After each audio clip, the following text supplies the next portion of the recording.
Assalamualaikum warahmatullahi wabarakatuh. Waalaikumsalam warahmatullahi wabarakatuh. Akhifillah, alhamdulillah dengan izin Allah, kami saat ini sudah berada di sebuah pesisir yang begitu indah di kawasan Muara Tiga.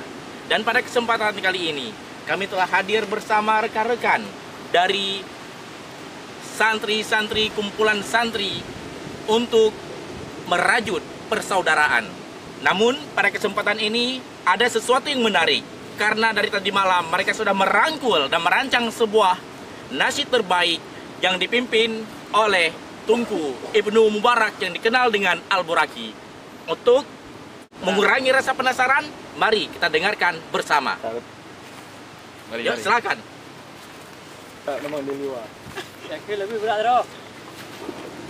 Dipimpin. Tujuh.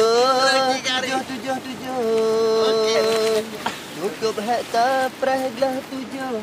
Pakta preh ular berutung. Tujuh. Cukup hektar preh gelah tujuh. Pakta preh rupa jika rapro. Oh teglah tujuh memacam bagus, ladam awak temak ke Honda, nasyid yang ladam awak sidro, malam ngan uro fikir maksi darah, meneglah tujuh dan penglam jaro, bayah kabe ego jaro pepepa, anda memada tanyo dua sidro, dan penglam jaro wahai syedara.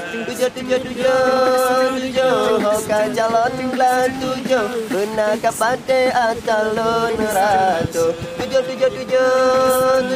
hoka jalan belah tujuh, benar kapate atalon ratu. Oh teglah tujuh beletawa, tak ikat busa sede bersetai, dagan tolokal malam ngan urus, supaya tanyo singa bahagia. Oh teglah tujuh beta pisah roh, sama sabah roh lagi yang kakak, beta mudawa sampai ke roh, sebab ku tanya jalan ulama. Amin